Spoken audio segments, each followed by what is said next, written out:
Today, we're talking about a near-perfect crime. Seriously, a heist that was so audacious, so brilliantly planned, that it should have gone down in history as the score of a lifetime. But as you'll see, it all came crashing down because of one single careless mistake.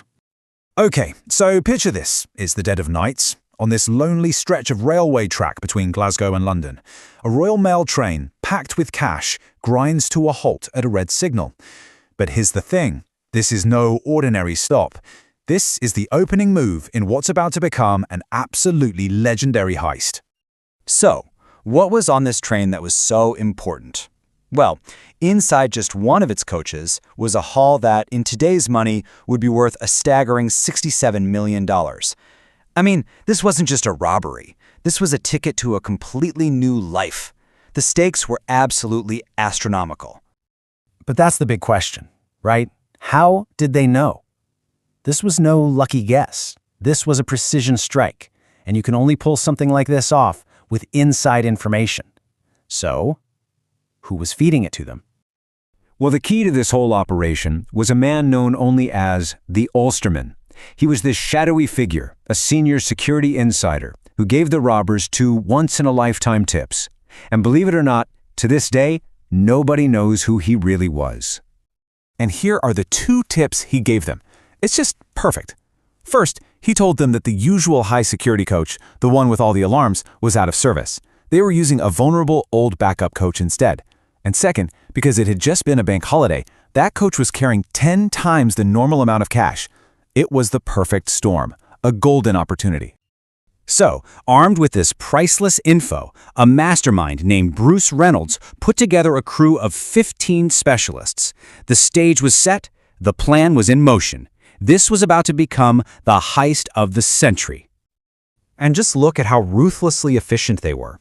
At 3 a.m. sharp, they rig the signal. The driver, a man named Jack Mills, stops the train, sees the phone lines are dead, and bam, he's immediately ambushed.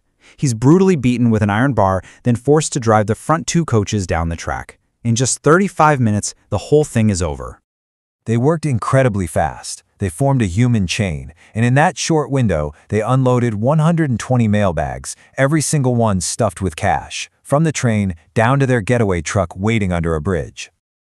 Just try to wrap your head around the sheer weight of that. 2.5 tons of cash. This wasn't some quick smash and grab. This was a serious logistical operation. So as they drove the 43 kilometers to their farmhouse hideout, the gang was on top of the world. They'd done it. The perfect crime. But in all that excitement, one of them was about to make a huge, fatal mistake. Right as they were leaving, one of the robbers turned to the train staff they'd tied up and said 5 simple words. Don't move for 30 minutes. It was just a simple threat, meant to buy them some time. But that one sentence, it would be their complete undoing. Think about it. Why 30 minutes specifically? To the police, that was a massive clue. It meant the hideout had to be within a 30-minute drive of the crime scene.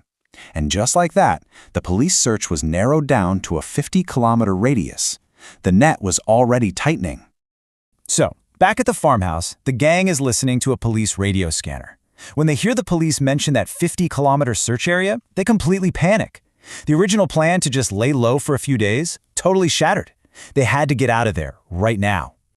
And in their rush to get away, they make their second huge mistake. They paid some guy to burn the farmhouse to the ground, to destroy all the evidence. But the guy just took the money and ran, leaving the hideout completely intact for the police to find. So when the police finally raid the farm, they hit the absolute jackpot. They find the empty mailbags, the repainted truck, food, but the most damning piece of evidence was something you'd never expect. To celebrate, the gang had played a game of Monopoly, using the real stolen cash. And in their hurry to leave, they forgot to wipe their fingerprints off the board. This was the breakthrough the police had been praying for. See, most of the gang already had criminal records, which meant their fingerprints were on file at Scotland Yard.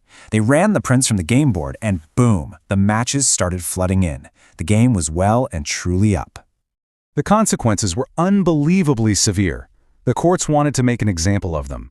The captured robbers were handed sentences of 30 years in prison, all for a crime that, while massive, involved no guns and was over in a matter of minutes.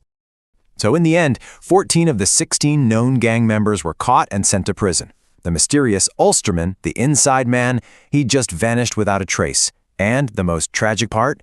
The train driver, Jack Mills, never recovered from the injuries he got that night. He couldn't work again and sadly died just 7 years later. Most of the money was never recovered. The robbers, who were caught, served their time.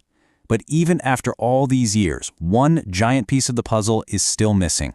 The one person who made the whole thing possible, the architect of this incredible crime, just disappeared.